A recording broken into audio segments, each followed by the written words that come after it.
de la teoría de la dualidad. A ver, ahí tenemos. Vamos a ver entonces lo que es la interpretación económica de la teoría de la dualidad, ¿sí?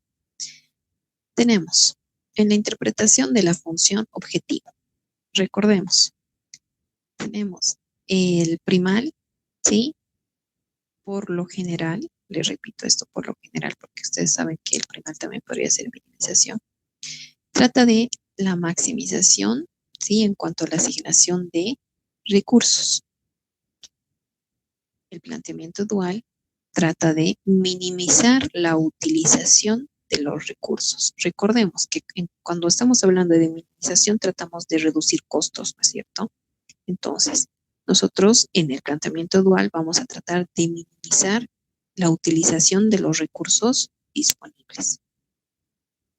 En el primal vamos a tratar de maximizar la asignación de los recursos. ¿Para qué? Para poder producir más y para poder ganar más, ¿no es cierto? Entonces, en el primal se trata de incrementar ganancias y en el dual se trata de disminuir costos. Ambas perspectivas, nos dice, son diferentes, pero complementarias. Ahora bien, la interpretación de los recursos. El primal nos dice, los recursos I son asignados a las actividades J. El dual nos dice, las actividades usan o consumen los recursos. Ahora bien, recuerden que esto es exactamente lo mismo, simplemente visto desde dos enfoques diferentes. En el primal estamos hablando de que necesitamos asignar recursos a las actividades, ¿verdad? Y en el dual hablamos de que las actividades necesitan consumir recursos eh, para poder existir, ¿no es cierto? Para que nuestras variables de decisión tomen algún valor. Ahora bien, en el primal nos dice, no se pueden asignar más recursos de los que se tienen. Obviamente, de lo que yo puedo o de lo que yo tengo disponible, no puedo asignar más, ¿no es cierto? De lo que tengo. Y en el dual nos dice, las actividades deben consumir por lo menos los recursos equivalentes a su costo. ¿Esto para qué? Para poder existir, ¿verdad? Ahora bien, la interpretación de la variable dual. Esto es lo más importante. Esta nos dice que también es llamada valor marginal o el precio sombra. Algunos de ustedes deben recordar incluso qué es valor marginal, qué es precio sombra. ¿Sí? Todos ustedes ya han tenido que ver eso. Pero de todas maneras, la variable dual y sub i nos dice es el cambio en la función objetivo ante variaciones unitarias de la disponibilidad de recursos en cuanto al lado derecho primal. Ahora bien, todo esto nosotros lo vamos a aplicar en el ejercicio. Van a ver que es bastante sencillo. Tenemos el incremento o disminución de Z en la magnitud del precio sombra. Recordemos que el precio sombra no es otra cosa que la variable dual. Si se tuviera una unidad adicional o disminuida de recurso limitado. Muy bien. Vamos a ver entonces, ¿qué es eso de que se incrementa Z o disminuye Z dependiendo del valor de nuestro precio sombra o nuestra variable dual? Esto también en base al aumento o disminución del lado derecho del primal. Bien. Otra cosa de la interpretación de la variable dual nos dice, otorga la variación en Z. Esta es la manera más sencilla de explicarlo. ¿Cuál es esa variación en Z? Este delta Z, recordemos que esta es la variación en Z, va a ser igual a la variable dual y es I multiplicado por el cambio en el lado derecho, B sub I, ¿sí? O la variación en B sub I. Delta Z es igual a la variable dual por delta B sub I. Ahora bien, ¿cuál es este nuevo resultado de Z? Por eso acá tenemos un Z sub N. El Z nuevo va a ser igual al Z que tenemos más delta Z. ya más el cambio en Z. Vamos a aplicar un pequeño ejercicio para poder ejemplificar todo esto que acabamos de mencionar. Y nos dice, en este ejemplo, tú ya tienes el resultado de Z. Z es igual a 50. ¿Sí? Tengo una restricción cuyo lado derecho es igual a 10 y la variable dual correspondiente a esa restricción es 4. ¿Sí?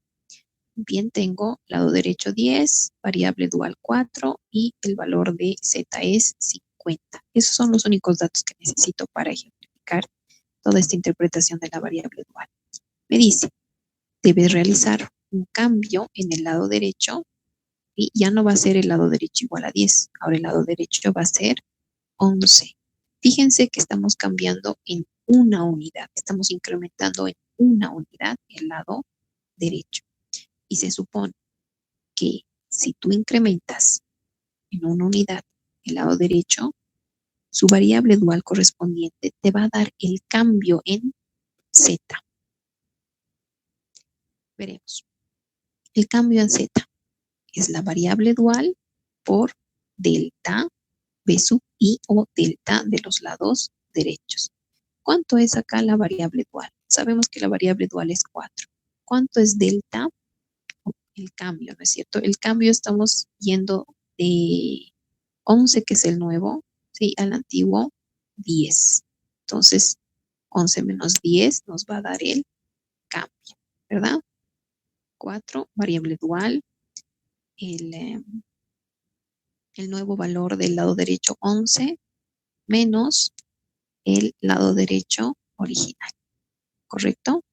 Este resultado obviamente nos va a dar 4. Entonces, delta Z había sido 4.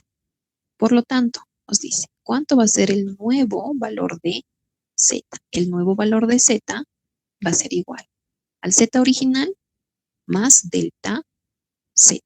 Entonces, en este caso sería 50 más 4. El resultado del nuevo Z es 54. Ahora bien, si se dan cuenta, escuchen bien por favor lo que les voy a decir. La variable dual, ¿sí?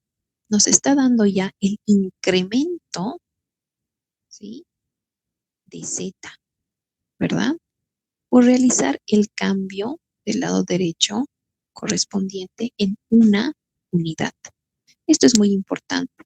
El cambio, este cambio para tomar en cuenta la variable dual, se debe realizar solamente en una unidad. Ahora fíjense, si yo incremento en una unidad este lado derecho, fíjense que estamos incrementando de 10 a 11, solamente es una unidad que estamos subiendo. Z va a incrementar en la misma cantidad de la variable dual. Y fíjense qué es lo que ha pasado. Z originalmente era 50 y como hemos incrementado una unidad del lado derecho de 10 a 11, la variable dual correspondiente es 4A. Entonces el nuevo Z incrementa en 4, ¿sí? 54 por el incremento, ¿no es cierto? Ahora bien, ¿qué pasaría si el cambio del lado derecho es 9.5? Fíjense que estamos disminuyendo en 0.5, ¿sí? Estamos disminuyendo en 0.5. Veremos y analizaremos todo el proceso nuevamente. Necesito para empezar el delta Z. Delta Z me dice que es la variable dual multiplicado por delta B sub I. Variable dual multiplicado por el cambio en los lados derechos. ¿Qué sería? 4 multiplicado por 9.5 menos 10. ¿Sí? Realizamos toda esta operación y nos va a salir el resultado menos 2. Fíjense, 9.5 menos 10 menos 0,5. 0,5, un medio, si lo vemos en quebrados, menos un medio multiplicado por 4 menos 2. Muy bien. El nuevo Z entonces va a ser igual al Z original 50 más negativo 2 por este resultado. Y el resultado para el nuevo Z va a ser 48. ¿Sí? Entonces fíjense que en la misma cantidad de la variable dual se incrementa o disminuye z, ¿ya? Obviamente correspondiente. Si estamos incrementando en una unidad, entonces también va a incrementar en una unidad. Si estamos disminuyendo en una unidad, digamos que aquí fuera esto 9, ¿cuál sería el resultado? Mentalmente ya lo podemos hacer, ¿no es cierto? Si esto fuera 9, ¿cuánto sería el nuevo resultado para z? 50 menos 4 directamente, ¿verdad? Sería eso 46. ¿Sí? Es eso lo que nos dice la interpretación de la variable dual. Muy bien, espero que haya quedado claro. Vamos a ver ahora lo que es la interpretación de la propiedad de la holgura complementaria. Esta es vista desde dos aspectos. El primer aspecto nos dice, si XJ es mayor a 0, la actividad se realiza, es decir, existe. Por lo tanto, el valor total de los recursos consumidos debe ser igual a su utilidad individual. Si no, XJ no se realizaría. Obviamente, ¿no es cierto? Si XJ se realiza, el valor total de los recursos consumidos debe ser igual a la utilidad individual, ¿ya? Para que XJ exista, tiene que generar alguna utilidad. Matemáticamente nos dice si XJ es mayor o igual a 0, entonces la sumatoria de las restricciones de A y J multiplicado por su variable dual correspondiente y sub I, que esto es mayor o igual al CJ, ¿sí? En la sumatoria es desde I igual a 1 hasta M, es decir, para todas las restricciones. Esto tiene que cumplirse, ¿ya? Ahora bien, lo más importante, esta es la que a mí me interesa que ustedes recuerden. ¿Qué pasa si Y sub I es nula? Es decir, ¿qué pasa si la variable dual nos sale 0? Entonces nos dice la restricción primal correspondiente es inactiva. Por lo tanto, sus variables de compensación son mayores que 0, lo que significa que los recursos disponibles no son utilizados en su totalidad. Vamos a repetir. ¿Qué pasa si Y sub I es igual a 0? Lo primero es que la restricción primal correspondiente es inactiva. ¿Recuerdan que era una restricción inactiva? Es aquella que no pasa por el punto solución. Y si no pasa por el punto solución, sus variables de compensación son diferentes de 0. En este caso, las HI son mayores que 0. ¿Y qué es esto? Lo que significa. Significa que los recursos que tú tenías disponibles no son utilizados en su totalidad. Es decir, vas a tener un sobrante si tu variable de compensación es H. Matemáticamente, aquí está. Si Y sub I es igual a 0, entonces, primero, la restricción es inactiva, ¿sí? La primal. Y nos dice, por lo tanto, H sub I es mayor a 0. Ahora bien, ¿qué pasa si la variable dual Y sub I es diferente de 0? Nos dice, la restricción es activa entonces, ¿ya? Sí pasa por el punto solución, si me estoy imaginando el gráfico. Por lo tanto, Y sub I va a ser igual a 0, ¿ya? Entonces, esto es muy importante que lo tengamos en la mente. Variable dual igual a 0, restricción inactiva. Variable dual diferente de 0, entonces la restricción primal es activa. ¿Ya? Bien. Teoremas de la dualidad. Los teoremas de la dualidad son 3. El primero nos dice el teorema de la dualidad fuerte. ¿Esto qué significa? Significa que en el planteamiento primal vamos a obtener un resultado de Z, ¿cierto? Y este debe ser exactamente igual al resultado de Z del planteamiento dual, ¿sí? Es exactamente el mismo resultado. Me explico. Ahora veremos acá nuestros planteamientos. Aquí, por ejemplo, teníamos este ejercicio, ¿no es cierto? Y tenemos estos resultados. Me dice que si nosotros resolvemos el planteamiento primal y nos sale aquí z igual a 274. Si establecemos nuestro planteamiento dual y lo resolvemos, z nos tiene que salir exactamente lo mismo, 274 quintos. ¿Sí? Eso es el teorema de la dualidad fuerte. Y por lo general es lo que siempre ocurre. Ahora bien, veremos. El teorema de la dualidad débil nos dice z dual es mayor que z primal. A ver, veremos. En este caso nos estaría cumpliendo la dualidad fuerte. Por eso nos dice, tenemos el teorema de la dualidad débil. Z dual es mayor a Z primal. Aquí está, Z dual es mayor a Z primal. Vamos a realizar esta pequeña demostración que nos dice. En base a, fíjense, la función objetivo o las restricciones primales y las restricciones duales. Ahora, recordemos un poquito, por favor, porque acá tenemos la notación que está en base a matrices, ¿sí? Recordemos que todas las restricciones primales es A por X. Si estuviéramos en menor o igual, lado derecho, B, ¿sí?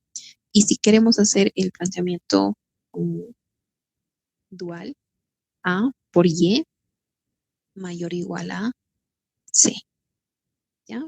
Entonces vamos a ver. En este caso, tengo estas dos, una que es en base al planteamiento primal y otra que es en base al planteamiento dual. Vamos a multiplicar cada una de estas dos ecuaciones por la variable, en este caso, que tengo en base del primal, voy a multiplicar por la variable dual y esta otra, que es de planteamiento dual, voy a multiplicar por la variable primal. Entonces, vamos a copiar nada más.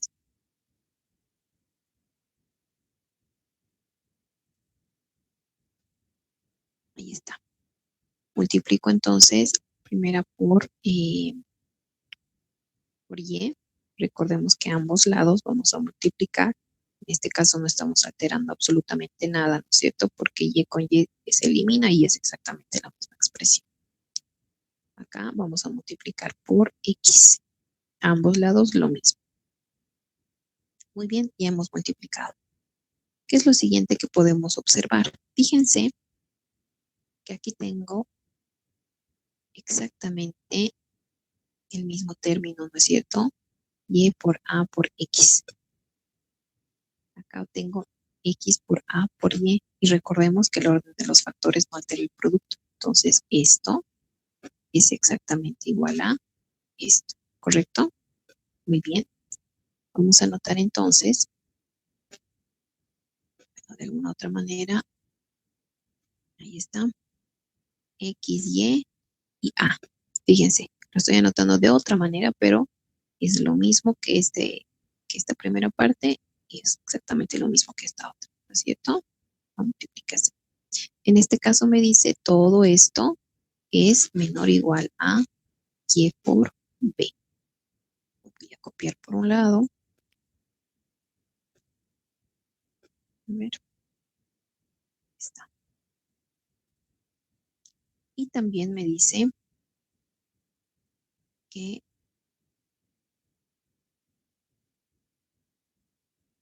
todo esto, ¿sí? Es mayor o igual que esto.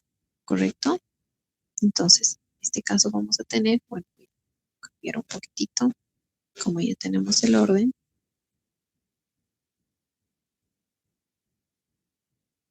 este caso me dice que es mayor o igual a X por C. ¿Sí? Fíjense, X y A es mayor o igual que XC. Aquí lo estoy anotando solamente que al otro lado. Es exactamente lo mismo. Muy bien. Ahora bien, ¿qué más podemos observar? Podemos observar que en realidad aquí lo que hemos formado sería la de función objetivo. o la definición de la función objetivo. ¿Por qué? Nuevamente vamos a insertar una pequeña ecuación y recordemos que en la función objetivo tenemos C por X, J, ¿no es cierto? Si es el primal. Y por otro lado, vamos a tener B por Y sub I. ¿Y a qué nos recuerda esto? A la función objetivo primal y a la función objetivo dual, ¿sí? Entonces, en este caso, estamos escribiendo, no es otra cosa que tengo la maximización del primal y tengo la minimización del dual, ¿sí?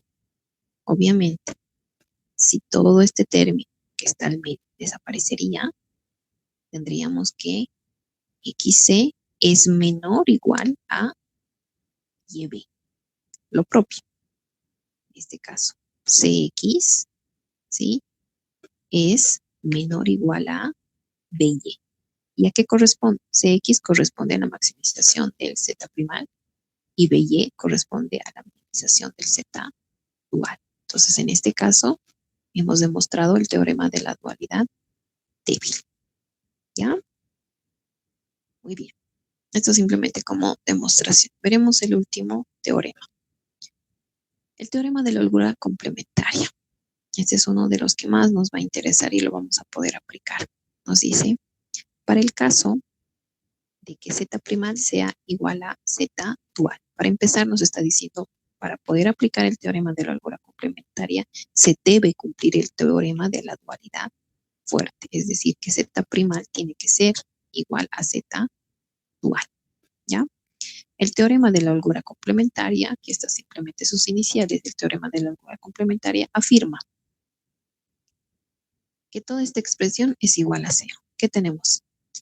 A por y menos c multiplicado por todo por x más a por x menos b multiplicado todo por y. Todo esto nos da cero. Vamos a hacer una pequeña demostración. Partiendo, fíjense, de la misma definición que tenemos. La restricción por un lado primal, la restricción por el otro lado dual. Muy bien. Ahora, en este caso, ¿qué es lo que yo voy a hacer? Lo primero que voy a hacer es igualarlo a cero, porque aquí me está pidiendo una igualación a cero, ¿cierto? Entonces, cada una de estas dos expresiones las voy a igualar a cero. Nos vamos a copiar. Y B lo voy a llevar al lado izquierdo, entonces va a ser menos B, ¿sí?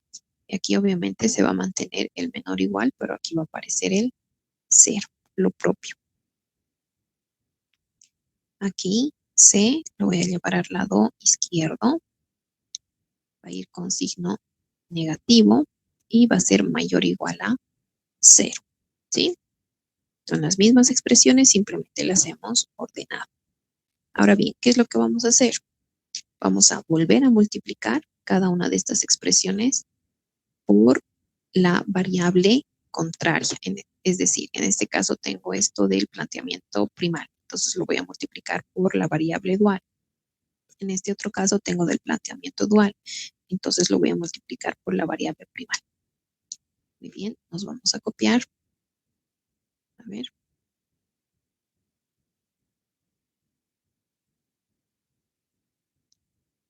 Toda la expresión. Vamos a añadir acá unos paréntesis. Y vamos a decir, muy bien, todo esto lo voy a multiplicar por y. Y obviamente al otro lado también tuviera que multiplicarlo por y, ¿no es cierto? Pero como es cero, cero por cualquier cosa va a seguir siendo cero, entonces lo puedo dejar en cero. Acá lo propio, aplicamos los paréntesis y decimos por x. Y lo mismo al otro lado lo tendría que multiplicar por x, pero como es cero, lo dejamos en cero, ¿no es cierto? No estamos alterando nuevamente nada. ¿Qué es lo siguiente que tenemos que hacer? Fíjense, en este caso, tengo un menor o igual y tengo un mayor o igual, ¿no es cierto? Y me dice, este menor o igual es a cero, este mayor o igual es a 0. Y recuerden ustedes por un minuto, ¿qué es lo que pasa si tengo dos expresiones? En este caso no son iguales, pero vamos a decir iguales. Por un lado que es menor o igual y por el otro lado que es mayor o igual. Entonces se convierte en una igualdad, ¿no es cierto? ¿Y por qué les digo eso que sería igual en este caso? Porque tenemos 0 en ambos en el lado derecho. Entonces, menor o igual a 0, mayor o igual a 0. Si nosotros realizamos la suma, vamos a tener una igualdad. Veremos. Fíjense, en este caso tengo y, bueno, lo mismo, ¿no es cierto? El orden de los factores materia producto y multiplicado por ax menos b más x multiplicado por ay menos c. Todo esto es igual a 0. Les voy a resaltar, en este caso tengo menor o igual a 0, tengo mayor o igual a 0, ¿sí? Resultado, igualdad a 0, ¿correcto? Y hemos demostrado la expresión. Muy bien. Ahora, no se preocupen, tal vez ustedes van a pensar que esto es bastante complicado, no sé, vamos a aplicar los teoremas, etcétera. Pero en realidad solamente me interesa que sepan una parte y, bueno, la parte para poder aplicar a los ejercicios y es bastante sencillo. Vamos a realizar un pequeño ejercicio y vamos a resolver con la ayuda del teorema de la holgura complementaria y también de la propiedad de la holgura complementaria. Vamos a recordar, porque hay un poco de diferencia. Teorema de la holgura complementaria es este. La propiedad de la holgura complementaria son estos dos enfoques que les había mencionado. Me interesa que sepan este. Vamos a repasar. ¿Qué nos decía la propiedad de la holgura complementaria? Nos decía, si tu dual es igual a 0, la restricción primal correspondiente es inactiva, ¿sí? Y por lo tanto sus variables de compensación son mayores a 0. Muy bien. ¿Qué pasa? Si la variable dual es diferente de 0, la restricción primal es activa y su variable de compensación es igual a 0. Por una parte, esa es la propiedad de la holgura complementaria. Y el teorema de la holgura complementaria simplemente nos está diciendo que si nosotros obtenemos, en este caso, una igualdad a 0 por un lado, por el otro lado, menor o igual a 0, mayor o igual a 0, vamos a obtener igualdad a 0. Veremos cómo se puede aplicar esto. Nos dice, en base a la formulación primal y las variables duales, determinar las variables primales, primales del modelo de programación dual. Ya, entonces, ¿qué me está dando acá? Me está dando una formulación primal y me está diciendo, tienes las variables duales. Vamos a ver acá. Quiero que nos falta un poco de información. Ahí está. Fíjense, me está dando ya incluso el resultado en Z. Pero tengo los valores de las variables duales. ¿Y qué me está pidiendo? Me está pidiendo cuánto valen cada una de las variables primales. ¿Sí? Si se dan cuenta, es exactamente el mismo ejercicio que hemos visto, ¿no es cierto? Tenemos acá lo mismo. Y nosotros ya sabemos cuánto valen estas variables primales porque ya hemos resuelto el ejercicio, pero veremos si es que lo podemos determinar con la aplicación de este nuevo procedimiento. Ya. A ver, nos dice, para la solución, ¿qué necesitas? Necesito analizar la propiedad de la holgura complementaria. ¿Qué era la propiedad de la holgura complementaria? Ver si son activas o inactivas mis restricciones. Si Y sub I es igual a 0, entonces la restricción es inactiva. En este caso, tenemos los resultados de ambas variables duales, ¿sí? Entonces, fíjense, Y1 corresponde a la primera restricción, ¿no es cierto? Y2 corresponde a la segunda restricción. Estamos hablando de las restricciones primarias. En este caso, tanto Y1 como Y2, ambas son diferentes de cero. Entonces, ¿eso qué significaba? Que las restricciones son activas, ¿sí? Seguramente ya nos menciona. Ambas restricciones primales son activas. ¿Por qué? Porque Y sub I, ¿sí? Son diferentes de cero. Vamos a anotar acá mejor para que ustedes no se confundan. Si Y sub I es diferente de cero, entonces las restricciones son activas o la restricción es activa. Por lo tanto, en este caso en particular del ejercicio, Y1 es diferente de cero, Y2 es diferente de cero. Entonces ambas restricciones son activas. Listo, y hemos terminado ese análisis. Ahora, veremos según el teorema de la holgura complementaria. Según el teorema de la holgura complementaria nos dice,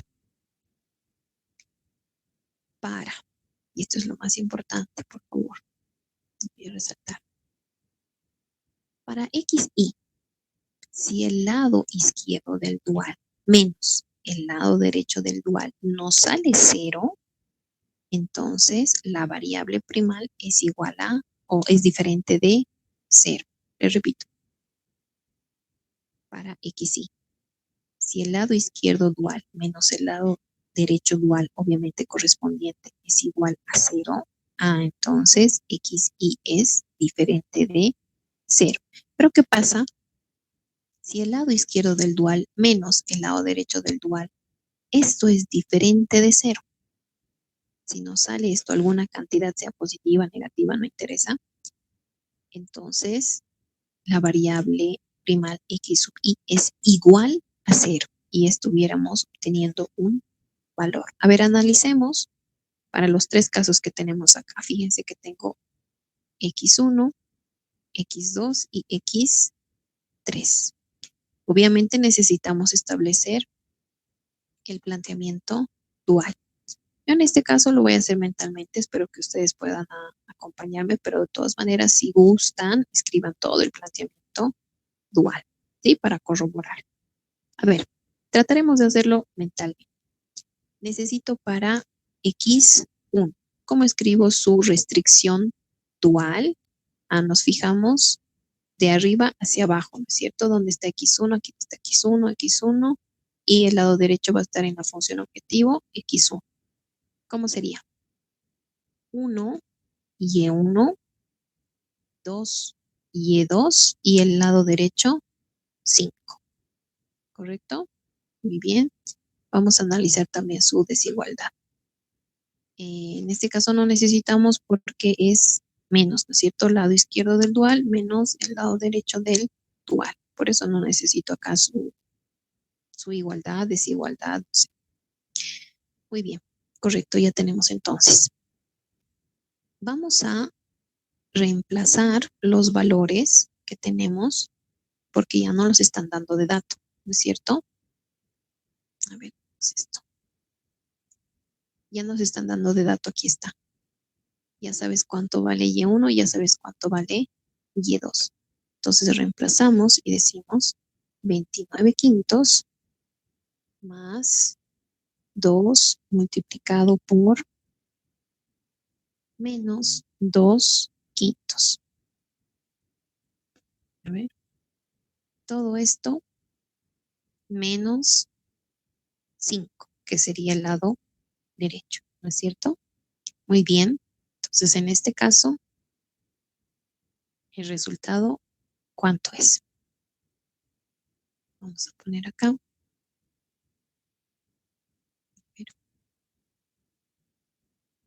Disculpen, se desconfigura en un segundito.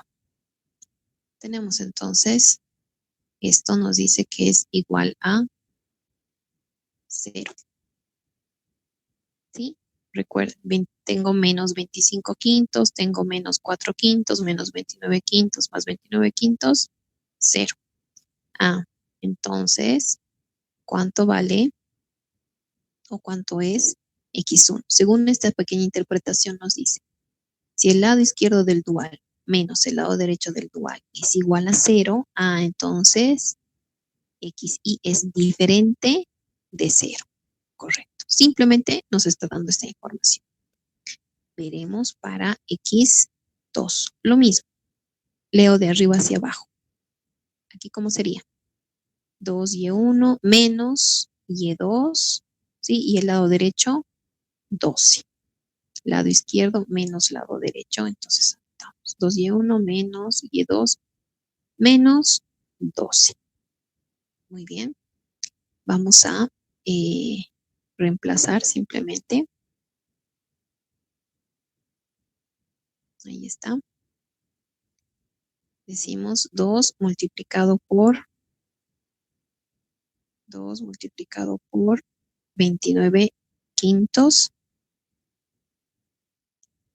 menos negativo 2 quintos menos 12. Este resultado, ¿sí? Nos da 0 también. Si el resultado es 0, fíjense, si el resultado es 0, xy es diferente de 0. Listo. Ya anotamos. Ahora, para x3 exactamente lo mismo. Nos fijamos, por favor. 1y1, 3y2. Lado derecho, 4. 1y1, 3y2 menos el lado derecho, 4. Realizamos la evaluación o el reemplazo y decimos y1, que sería 29 quintos, más 3 multiplicado por y2, que sería menos 2 quintos, todo menos 4. En este caso, veremos cuánto nos sale. A ver, vamos a tener menos 6 quintos, ¿sí? 4 visto en quintos sería 20 quintos, ¿cierto? Menos 20 quintos, menos 6 quintos, más 29 quintos, 3 quintos en realidad, ¿sí? A ver, veremos, no estoy segura. Tenemos, sí, 3 quintos. 3 quintos sería nuestro resultado. Fíjense que nuestro resultado no es 0, ¿sí? A ver, veremos, ¿qué es lo que nos dice? Si LI, si el lado izquierdo del dual menos el lado derecho del dual es diferente de 0, como es en este caso, fíjense que nos ha salido 3 quintos, entonces XY es exactamente 0. Ya tenemos un resultado. Nos dice X3 es 0. Correcto. Si ya sabemos que X3 es 0, lo que podemos hacer es, fíjense por favor, por el, por el, por la propiedad de la holgura complementaria, sí, sabemos que ambas restricciones son activas. Entonces, ¿qué quiere decir eso de activas? Que sí las tengo que tomar en cuenta. Y por el teorema de el teorema de la holgura complementaria nos dice que x3 es 0. Entonces, lo que nosotros podríamos hacer, voy a insertar un minutito, es tarjar x3, ¿sí? Fíjense, lo estoy anulando. ¿Por qué? Porque sabemos que es 0. Y si tuviéramos estas dos restricciones, que sabemos que ambas son activas, que las tenemos que tener en cuenta, puedo obtener un pequeño sistema de dos ecuaciones con dos incógnitas. Fíjense lo que he hecho. Simplemente he copiado lo que corresponde a x1, x2, he anulado x3 porque sabemos que es 0 y he igualado, ¿sí?, al lado derecho. Acá, muy importante, para que puedas proceder a esto después de estos dos análisis, no nos interesa la desigualdad, igualdad que tenga. Siempre vamos a colocar igualdad, ¿ya? Porque ya hemos hecho todo el análisis, sabemos que ambas son activas y además sabemos que x3 es 0. Tengo un simple sistema de dos ecuaciones con dos incógnitas. Resolvemos y vamos a obtener los resultados, ¿sí? Ustedes pueden corroborarlo. Tengo el resultado para x1, para x2 y obviamente van a ser los mismos resultados del ejercicio anterior porque esto ya lo habíamos visto, ¿no es cierto? Tengo x1 26 quintos y x2 12 quintos. Además de eso, también puedo corroborar z primal, ¿no es cierto? Que me tendría que salir 274 quintos, simplemente reemplazando aquí. Obviamente sabemos que x3 es igual a 0, entonces simplemente vamos a reemplazar esta parte y z nos va a salir 274 quintos, ¿correcto? Ahora bien, no sé si hasta acá tuviéramos alguna duda, alguna pregunta.